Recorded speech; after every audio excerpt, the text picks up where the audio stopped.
जी बिल्कुल, इस टाइम हम मौजूद है दादू में, जहाँ पर हमारे साथ जो शख्सियत मौजूद है किसी तारफ़ का मोहताज नहीं है। पाकिस्तान पीपल्स पार्टी से वाबस्ता हैं ये। पीर मुजीबुल हक साहब बैरिस्टर भी हैं, रुकन सिंध असम्बली भी है। अच्छा सर, जब हम यहाँ पर आ रहे थे तो व्हाट्सएप ग्रुप में, सोशल मीडिया पे खबरें बड़ी गर्दिश कर रही थी कि दादू में कुछ वडेरों ने यहाँ पर बंद लगाकर सैलाब का जो पानी है गांव में भेज दिया, जिससे काफ़ी घर सैलाब में ज़िद में आ गए। हम आपसे ये जानना चाहते हैं, हमने देखा कि आपने अपनी फसलों पर बंद लगाकर आपकी फसलें तबाह हो गई। आप हमें ये बताएं कि अगर आप अपनी फसलों पर ये बंद नहीं लगाते तो कितने गांव इस पानी में ज़ेर-ए-आब आ जाते?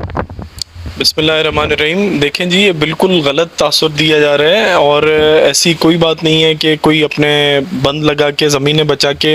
आपने ख़ुद देखा होगा कि हमारी अपनी ज़ाती जो ज़मीनें हैं वो भी डूब गई हैं और ये चीज़ मैं सोचेगा कि हम अपनी फसलें बचाएं। ज़ाहिर है ये लोग हैं, इनकी वजह से हमें, इन लोगों की वजह से हम लोग असम्बली मेंबर बनते हैं, तो हमारी पहली प्रायोरिटी थी कि हम लोगों को बचाएं, उनके गाँव बचाएं। और फसल जो है वो तो आपने देखा होगा तकरीबन 90% यहाँ पे दादू में जो रकबा है वो पानी के नीचे आ गया है, खाली 10% जो है बचा हुआ है। तो हमने जो स्ट्रेटजी बनाई थी, आपने देखा होगा MNV ड्रेन पे हम लोगों ने दिन रात एक करके जितने भी वसाइल हैं उसको हमने इस्तेमाल करके हमने कोशिश किया कि सबसे पहले जो शहर हैं बड़े उनको बचाया जाए। दादू सिटी जो डिस्ट्रिक्ट का हेडक्वार्टर है, जिसमें दूसरे अजला से जो लोग आए हुए हैं वो सब ने यहाँ पे आके पनाह ली हुई है, जो कंबर शहदाद कोट, लाड़काना, मेहड़, जोही, वो सब लोग यहाँ पे, आप तकरीबन कोई स्कूल खाली नहीं रहा, कोई सरकारी बिल्डिंग खाली नहीं रही, सब ने यहाँ पे आके लोगों ने दादू सिटी में पनाह ली हुई थी। तो हमारी सबसे पहली प्रायोरिटी थी कि हम शहर बचाएं। उसके बाद हम लोगों ने 2 जगहों पे हमने रिंग बंद दी है। आपने देखा होगा जहाँ पे आप लोगों ने स्टे किया था वो भान जोही वाला रोड है, हमने वहाँ पे पहला रिंग बंद दिया। देखे ना, कोई भी ये नहीं चाहता कि कोई हाथ से किसी को डुबाए, लेकिन जिस जगह पे पानी आए, सैलाब आए, हमारी कोशिश थी कि बाकी जो इलाके बचे हैं उनको हम अपनी पूरी कोशिश करें कि वहाँ पे हमने रुकावट पानी को डाल के उसको रोकने की कोशिश की, जिसमें हम कुछ हद तक कामयाब भी गए और पानी जो है वो उसको दरिया में रास्ता मिला, तो फिर पानी ने यहाँ पे दबाव कम करना शुरू कर दिया। वरना आपको पता था ऐसा एक 2-3 दिन ऐसे आए थे तो दादू सिटी को जो है वो थ्रेट थी कि शहर को डूबने का इम्कान है, और इस तरह कभी भी नहीं हुआ। दादू शहर जो है 2010 में भी बच गया था अल्हम्दुलिल्लाह, लेकिन ये पानी जो है ये वाला सैलाब 2010 से कई गुना ज़्यादा है। मेरे वालिद साहब उस वक्त सीनियर मिनिस्टर थे, मैं उनके साथ उनको असिस्ट कर रहा था, काम कर रहा था। तो 2010 में जो सैलाब आए थे उसमें हम लोगों ने काम किया था। उसमें हमने MNV ड्रेन जो आपने देखा होगा वहाँ पर हमने पहरेदारी दी थी। असल में MNV ड्रेन जो है वो वापडा एस्काप की रिस्पॉन्सिबिलिटी, और 2010 से लेके अभी जो अभी 2022 में सैलाब आए, MNV ड्रेन पे काम नहीं हुआ।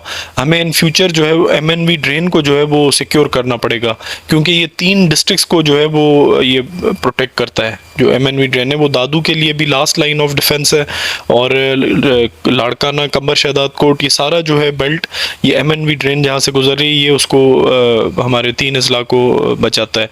तो उसकी हालत इतनी ख़राब थी, तो हमने जब सैलाब आना शुरू हुआ हमने उसकी कंडीशन देखी, बारिशों ने उस बंद को बिल्कुल कमज़ोर किया हुआ था, तो अनफॉर्चुनेटली वहाँ पे कोई उस पर काम नहीं हुआ। हालांकि 2010 के फ्लड्स के बाद जो रिवर इंडस का बंद है, जिसको LS बंद कहते हैं, लाड़काना 7 बंद, उस पर काफ़ी काम हुआ है। वहाँ से वो भी सैलाब आया था, वो एक साइड से हमें वो सैलाब थ्रेट कर रहा था, और दूसरी साइड से ये जो बलूचिस्तान वाला पानी और पूरे पाकिस्तान से जो पानी आया था वो, और दादू जो है वो दोनों सैलाबों के बीच में था। लेकिन उस सैलाब से हमें इतनी फिक्र नहीं थी, क्योंकि उस बंद पे काम हुआ था, पिचिंग भी हुई थी, उसको 4-5 फुट रेज भी किया था। लेकिन ये वाला जो बंद है इस पे इन फ्यूचर जो है वो हमें काम करना पड़ेगा, क्योंकि आपने देखा है अभी माहौलियाती तब्दीली ने, हमें ये सुनने में आ रहा है कि ये अनफॉर्चुनेटली हमें रेडी रहना पड़ेगा। इस तरह के वाक़यात जो है कह रहे हैं कि अभी 2-3 साल के बाद फ्लड्स आएंगे। पहले इसकी फ्रीक्वेंसी 8-10 साल, 12 साल के बाद होती थी, क्योंकि आप देखें 95 में इस तरह का फ्लड आया था, फिर 2010 में आया। सैलाब से मुतासर इलाकों का पिछले दिनों CM साहब ने भी विज़िट किया, आप ख़ुद भी रुकन सिंध असम्बली है, क्या रिलीफ दिया गया है सैलाब मुतासरीन को? देखें, रिलीफ तो लोगों को इमीडिएट जो रिलीफ है उनको पहले चाहिए रेस्क्यू, फिर उनको चाहिए खाने पीने का रिलीफ, फिर उनको चाहिए छत। ये तीनों चीज़ें चाहिए। तो यहाँ पे दादू की जो आबादी है, मैं आपको थोड़ा एक्सटेंट ऑफ डैमेज मैं आपको बता दूँ। दादू की आबादी है 1.5 मिलियन, 15 लाख, और उसमें से आप कम से कम जो है वो 50% लोग जो हैं, 8 लाख लोग जो हैं वो बेघर हुए हैं। उनको छत भी चाहिए, उनको खाना भी चाहिए, उनका जो कुछ था वो चला गया। अभी गवर्नमेंट ने आते ही जितने लोग जो हैं वो आईडीपी कैंप्स में बैठे हुए थे उनको 2 टाइम खाना पका के और वहाँ पे उनको प्रोवाइड किया है, और हम लोगों ने इंश्योर किया है कि उनको वो जो है 2 टाइम खाना गवर्नमेंट जो है वो प्रोवाइड करे। उसके बाद राशन जो है, ड्राई राशन जो है वो हम लोगों ने, गवर्नमेंट ने भी किया है काफ़ी मिकदार में, और उसके अलावा काफ़ी ऐसे इदारे हैं, ऑर्गेनाइजेशंस हैं जिनका मैं यहाँ पे जिक्र करना ज़रूर जो है वो मुनासिब समझूंगा, जैसे बैतुस्सलाम है, अल खैर है, अल खिदमत है, और प्राइवेट लोग यहाँ पे दादू के या पूरे पाकिस्तान के जो लोग जो जिस जज्बे से आए हैं यहाँ पे आके उन लोगों की जो खिदमत की है, जो भी जिसका बस है। और कराची से काफ़ी लोगों ने डोनेशंस, इमदाद, ऐसे इतने लोग हैं जो अभी लोगों को काफ़ी इस चीज़ की ज़रूरत पड़ेगी। अपना लॉन्ग टर्म में लोगों को काफ़ी टाइम लगेगा, क्योंकि जहाँ पे ये तबाही आई है मेरे ख्याल में कई साल लग जाएंगे कि वापस उनको उस पोजीशन में आने में जिस पोजीशन पे थे। उनकी ज़मीनें गई, घर चले गए, उसको अभी काफ़ी टाइम दरकार होगा कि उनको वापस उस पोजीशन में लाने में। तो कुछ इलाके ऐसे सैलाब से मुतासरा है जहां पर अभी तक डॉक्टर्स की टीम नहीं पहुंच पाई है, यहां पर मेडिसिन की काफ़ी कमी है। इसके लिए पाकिस्तान पीपल्स पार्टी या सिंध हुकूमत क्या इकदाम कर रही है? देखें, हेल्थ का बहुत बड़ा क्राइसिस है, इतना बड़ा क्राइसिस है। वाटर बॉर्न डिजीज़, मैंने ख़ुद इलाकों में विज़िट किया है। आप यकीन करें कि कोई शख्स नहीं बचा हुआ जो जिसको कोई कंप्लेन नहीं हो, किसी को पेट की बीमारी की, बुखार की। मैं ख़ुद गया हूँ मेडिकल कैंप्स लेके, दवाइयाँ लेके। अच्छा, हम लोगों ने क्या किया है कि मुख्तलिफ़ जगहों पे हमने मेडिकल कैंप्स इस्टेब्लिश करवाए हैं। DHO को हमने बोला है मुख्तलिफ़ लोकेशंस पे, मैंने जो अपना मेरा जुरिस्डिक्शन है, तहसील है, या हमारी जो मीटिंग्स हो रही थी तो वहाँ पे हमने मेडिकल कैंप्स जो हैं वो इस्टेब्लिश कराई हैं, जहाँ पे जैसे लोगों को जो है आने जाने की तकलीफ़ ना हो, उनको डोर स्टेप पे जो है मेडिकल ट्रीटमेंट मिले। उसके अलावा मैंने बताया कि काफ़ी और इदारे, प्राइवेट जो इदारे हैं, डॉक्टर्स, वॉलंटियर्स, उन लोगों ने भी काफ़ी उसमें किया है।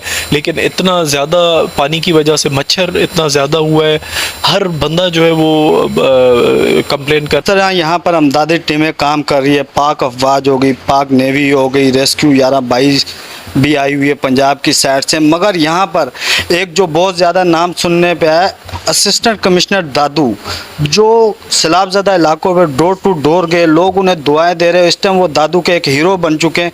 इस पर आप क्या कहेंगे कि इस तरह के लोगों को पाकिस्तान में कैसे प्रमोट किया जा सकता है कि जो इतनी मेहनत कर रहे हैं? हमें नहीं अंदाज़ा था कि ये ऐसी ऐसी जगहों पे भी असिस्टेंट कमिश्नर पहुंचा होगा जहां पर लोगों ने सिर्फ असिस्टेंट कमिश्नर की गवाही दी कि यहां पर आए, हमारी तीमारदारी की, हमें राशन तकसीम किया गया, हमें मेडिसिन दी गई। इस पर आप क्या कहेंगे? देखिए, बहुत अच्छी बात है। हमारे पास अल्हम्दुलिल्लाह जो भी लोग हैं, डिप्टी कमिश्नर से लेके असिस्टेंट कमिश्नर, मुख्तियार कार और डिस्ट्रिक्ट एडमिनिस्ट्रेशन, उन्होंने दिन रात जो है वो मेहनत की है। और जाहिर सी बात है, इस तरह के क्राइसिस को डील करने के लिए इस चीज़ की अशद ज़रूरत भी होती है। और असिस्टेंट कमिश्नर, आपको शायद पता है या नहीं, वो इसी इलाके के हैं, यहाँ से ही उनका ताल्लुक़ है।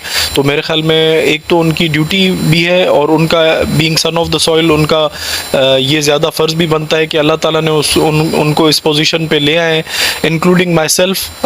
मैं भी अपनी ये ज़िम्मेदारी समझता हूँ कि भाई अल्लाह ताला ने आपको जितनी बड़ी पोजीशन दी है, तो आपको उस हिसाब से, आपको उस सच्चाई से और उसका हिसाब हमने अल्लाह ताला को देना है कि आपको हम ये पोजीशन दी गई तो आपने क्या किया।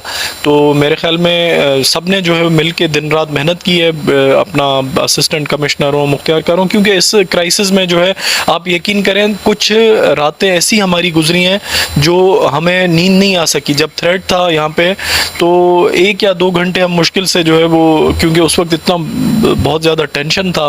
बिल्कुल हम मौजूद थे रुकन सिंध असम्बली बैरिस्टर मुजीबुल हक की रिहाइशगाह पर, जो तुम न्यूज़ के प्लेटफॉर्म से सैलाब मुतासरीन पर गुफ्तगू कर रहे थे, जिनका कहना था कि सिंध हुकूमत सैलाब मुतासरीन के लिए हर एक्टिविज़ में मदद कर रही है। जैसे ही मज़ीद निशानदेही होगी मुतासरीन की, वहाँ जाकर डोर टू डोर उनको राशन भी तकसीम किया जाएगा और उनको अद्वियात भी फराहम की जाएगी। कैमरामैन मोहम्मद नुमान के साथ मोहम्मद आमिर, तुम न्यूज़। अब रुख करते हैं सिंध के शहर दादू का, जहां सैलाब मुतासरीन और इनको